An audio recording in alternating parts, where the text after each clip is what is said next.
Matapos ang paunang paglilibot sa loob ng Cape Mayador Lighthouse, isinagawa naman ni Sonny de la Cruz ang pagtatawas upang ipakita ang mga umano'y nagbabantay sa lugar.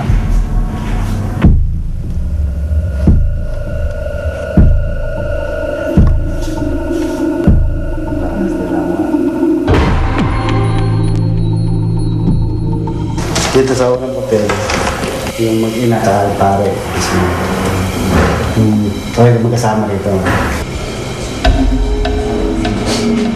Pagkatapos si Sonny, sunod naman na nagtawa si Alex.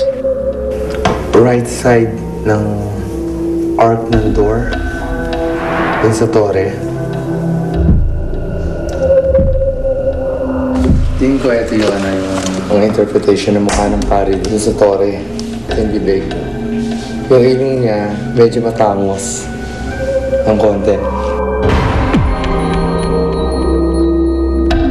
Kung pagmamasdan, halos magkamukha ang mga lumabas na imahe sa pagtatawas na isang gawa ni Sonny at ni Alex.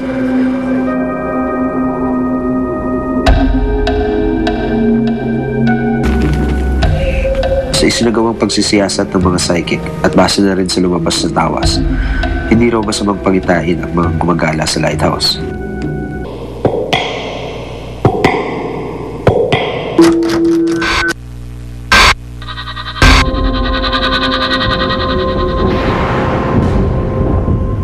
The very important of a lighthouse is to save hundreds of lives and thousands of properties at sea.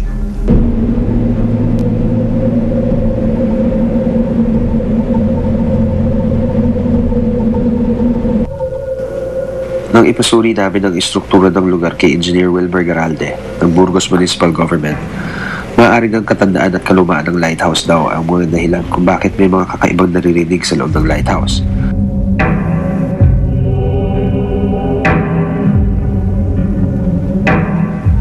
Yung sa structural niya, kakaiba. Kasi sa pag-ano ko, walang steel ata to eh. Walang bakal. Yung mga bakal lang yung nasa labas lang, yung mga fencing lang. Yung mga materials galing sa ano to, yung mga bricks galing sa Espanya pa. May mga logo pa ng company na gumawa. Siyempre malakas ang hangin dito. Siyempre sa kalumaan may mga butas-butas yan, yung mga sa dingding niya. Tapos doon pumapasok yung malakas na hangin, ano yun, may sounds talaga yun. Likas na kaakit-akit ang Cape Mayador at ang parola nito. At wala raw dapat ikatakot ang sino magpapasyal rito. Tanging mababait na espiritu ang nananatili rito at ang babantay, kung kaya't kahit na ang lumipas, ay buong buo pa rin ang isa sa pinakamataas na gabay sa karagatan. May mga bagay at pangyayari na sadyang hindi may paliwanag. Dito na sila namatay. Dito na din sila magmumulto. Buksan ang mga mata.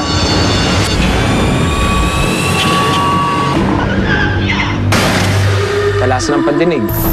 Anong ginagalaw niyo dyan? Ay, kinikilabutan talaga. Ayoko dito. Dahil ang mundo ay nababalot ng misteryo.